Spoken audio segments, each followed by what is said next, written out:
இந்த டித்வா புயல் பாதிப்பு சம்பந்தமாகவும் அதன் விளைவாக மழை காட்டு சம்பந்தமாகவும் அதன் மீது எடுக்கப்பட்ட நடவடிக்கைகள் குறித்து ராமநாதபுரம் மாவட்ட ஆட்சித்தலைவர், புதுக்கோட்டை மாவட்ட ஆட்சித்தலைவர், நாகப்பட்டினம் மாவட்ட ஆட்சித்தலைவர், தஞ்சாவூர் மாவட்ட ஆட்சித்தலைவர், திருவாரூர் மாவட்ட ஆட்சித்தலைவர், கடலூர் மாவட்ட ஆட்சித்தலைவர் மற்றும் விழுப்புரம் ஆட்சித்தலைவர், அந்த மயிலாடுதுறை மாவட்ட ஆட்சித்தலைவர், அதோடு அங்கே இப்போ அனுப்பி வைக்கப்பட்டிருக்கிற மானிட்டரிங் ஆபீசர்ஸ், ஐஏஎஸ் ஆபீசர்ஸ் அவங்களும் கலந்து என்ன நடவடிக்கை எடுத்திருக்கிறீர்கள், அந்த பகுதி எப்படி இருக்கு என்பதையெல்லாம் இப்போது காணொலி காட்சி வாயிலாக நாங்கள் அவர்களோடு நேரடியாக நாங்கள் பேசியிருக்கிறோம்.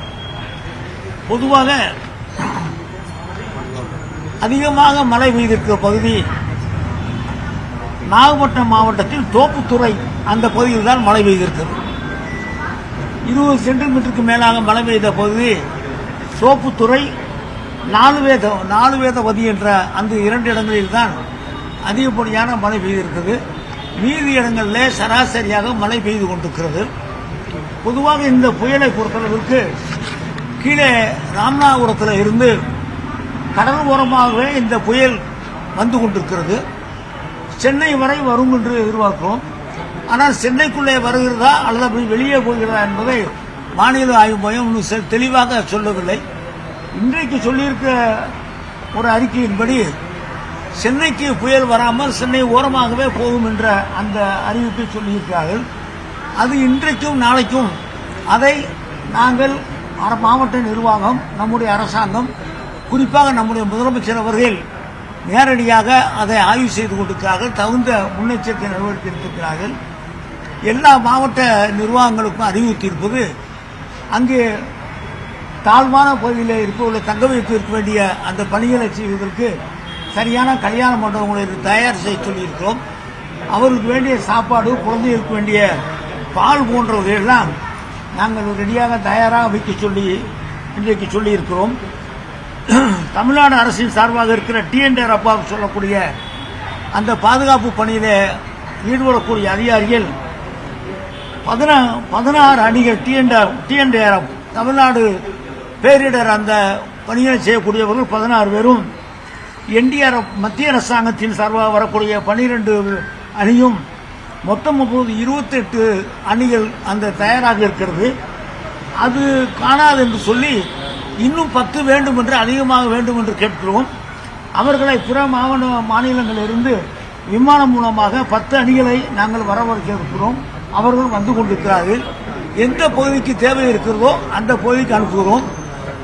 விமானப்படைக்கும் கோஸ்டல் கார்டுக்கும் நாங்கள் எச்சரிக்கை செய்து வைத்திருக்கிறோம். தேவை இருக்கும் என்று சொன்னால் அவர்கள் உதவி வேண்டும் என்பதையும் நாங்கள் சொல்லியிருக்கிறோம். அவர்களும் தயாராக இருக்கிறார்கள். முதலமைச்சர் அவர்கள் நேற்றைய தினம் நம்முடைய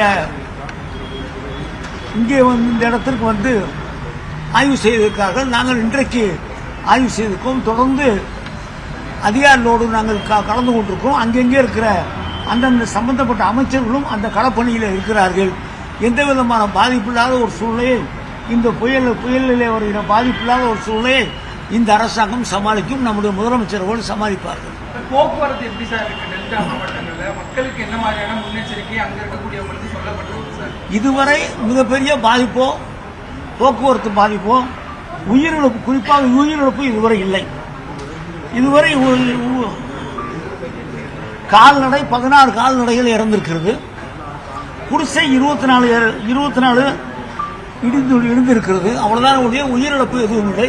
போக்குவரத்து எங்கேயுமே தடைபடவில்லை. தடைபடாமல் இருக்கக்கூடிய முன்னெச்சரிக்கை வேலைகளை அரசாங்கம் செய்து கொண்டிருக்கிறது. இப்ப விழுப்புரத்தில் சென்டரா வச்சிருக்கோம். 5 டீம் விழுப்புரம், 5 டீம் சென்னை. எவ்வளவு தேவை இருக்கிறோம், எங்கே தேவை இருக்கிறோம் அந்த பகுதிக்கு அனுப்புறோம். கோஸ்டல்லையும் கடற்படை சொல்லி வச்சிருக்கோம். அதே மாதிரி ஹெலிகாப்டர் வேண்டி இருந்தால் அதுவும் தேவை இருக்கும் என்பதெல்லாம் முன்னெச்சரிக்கையாக நாங்கள் சொல்லி வைத்திருக்கிறோம். கடற்கரை ஓரமாக யாரும் போக வேண்டாம்.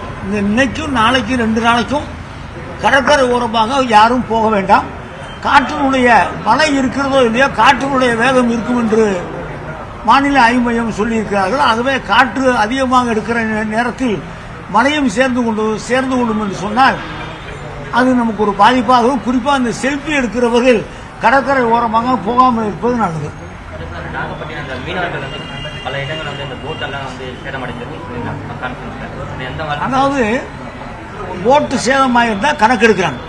போட்டு சேதம், நெற்பயிர்கள் சேதம், வேறு விதமான விவசாய செடிகளோ அல்லது பயிர்களோ சேதம் இருக்கும் என்று சொன்னால் அதையும் கணக்கெடுக்கிற பணிகளை 30ஆம் தேதி ஞாயிற்றுக்கிழமைக்கு மேலே திங்கட்கிழமை இருந்தால் அந்த பணிகளை அதிகாரிகளோடு சேர்ந்து செய்ய முடியும். அதற்கு வேண்டிய நஷ்டஈடுகளை உடனடியாக முதலமைச்சர் வழங்க சொல்லி இருக்கிறார்கள். முதலமைச்சர் அவர்கள் ஒவ்வொரு நகர்வையும் அவர் நேரடியாக கவனிக்கிறார்கள். அதான் ஒரு முக்கியமான சமாச்சாரம். என்னன்னா, அதிகாரிகளும் அமைச்சர்கள் மட்டுமல்ல, எங்களுடைய நகர்வுகளை, அதிகாரிகளுடைய நகர்வுகளை, மாவட்ட ஆட்சியினுடைய நகர்வுகளையெல்லாம் நேரடியாக முதலமைச்சர் பார்க்கிற காரணத்தால் இந்த புயலை மிக சாமர்த்தியமாக இந்த அரசாங்கம் சமாளிக்கும். இந்த புகார் எண்களை அறிவிச்சிருக்கிறோம். எத்தனை புகார்கள் வந்திருக்கு, என்னென்ன மாதிரியான நடவடிக்கைகள் எடுத்திருக்கோம் சார் அந்த புகார் எண்களுக்கு? அந்த புகார் வந்து மாவட்ட அரசு எங்களுக்கு நேற்று நாங்கள் 1 கோடி பேருக்கு மெசேஜ் அனுப்பியிருக்கோம். இந்த புயலை பற்றி 1,24,00,000 பேருக்கு இந்த புயலை பற்றி, புயல் வந்தால் அதை எப்படி எதிர்கொள்வது என்பதையெல்லாம் 1,24,00,000 பேருக்கு நாம் குறுஞ்செய்தியின் மூலமாக நாம் சொல்லியிருக்கிறோம். மொத்தம் இது 1264 புகார்கள் வந்திருக்கிறது. அதில் 1200 புகார்கள் அதை நாங்கள் சரி செய்திருக்கோம். எங்களுக்கு புகார்கள் வருகிற நேரத்தில் சம்பந்தப்பட்ட துறைகளுக்கு எந்தெந்த துறை சம்பந்தமாக புகார் வருகிறதோ அந்தந்த துறைகளுக்கு நாங்கள் அனுப்பி தகுந்த நடவடிக்கை எடுத்துக்கொண்டிருக்கோம். இப்ப நாகப்பட்டினத்தை தாண்டி வரும்போது கடலூர், விழுப்புரம் அப்படித்தான் நமக்கு பாதிப்பு வரும். அதனால கடலூர், விழுப்புரம் மாவட்ட ஆட்சி நிர்வாகத்துக்கு நாங்கள் எச்சரிக்கை பண்ணியிருக்கோம். குறிப்பாக கடலூர் மாவட்ட ஆட்சித்தலைவருக்கு நாங்கள் குறிப்பாக, ஏன்னா ஒரு புயல் வரும்போதும் கடலூர் தான் நிறைய பாதிக்கும், அவரையும் நாங்கள் எச்சரிக்கை செய்திருக்கோம். இல்ல முதலமைச்சர் தாயுள்ளத்தோடு தமிழ்நாட்டில் இருக்க யாரும் எந்த விதமான உயிரிழப்போ வேற பாதிப்போ வரக்கூடாது என்ற எண்ணத்தோடு யாரும் அவசியமில்லாமல் வெளியே போக வேண்டாம் என்று முதலமைச்சர் வேண்டுகோளாக சொல்லியிருக்கிறார்கள். அதை பொதுமக்கள் தயவு செய்து கடைபிடிக்க வேண்டும் என்று கேட்டுக்கொள்கிறோம்.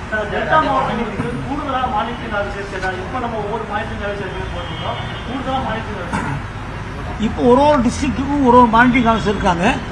எங்கே அதிகப்படியான சேதங்கள் வருகிறதோ நாளைக்கு தெரிஞ்சிடும். நாளைக்கு 30ஆம் தேதி தெரிஞ்சா அங்கே ஒரு அதிகாரியோ 2 அதிகாரியோ சம்பந்தப்பட்ட எந்த துறை அதிகமாக பாதிக்கப்பட்டிருக்கிறதோ அந்த துறையை சார்ந்த உயர் அதிகாரிகளையும் அங்கே அனுப்புவதற்கு தயாராக இருக்கும். வானிலை ஆய்வு மையம் எந்த பகுதியில கரையை கடக்கணும்னு தெளிவா சொல்லணும்னு சொல்லுங்க. எந்த அளவுக்கு அவங்க உங்களுக்கு ஒத்துழைப்பா இருக்காங்க சார்? இல்ல அவங்களும் நம்ம கண்ட்ரோல் ரூம் சிஆர்எஸ்ஆரும் கோஆர்டினேஷன், அவங்க எப்பயும் கோஆர்டினேஷன் இருக்காங்க. அவங்க ஒவ்வொரு தகவலையும் எங்களுக்கு சொல்றாங்க. நாங்க அவங்ககிட்ட கேட்டுட்டு தான் இருக்கோம். அதே மாதிரி இந்த கட்டுமானத்தில் வந்து இந்த உயரமா வந்து ட்ரான் வச்சுக்காங்கல்ல, அதெல்லாம் கொஞ்சம் குறைக்க சொல்லலாம் சார்.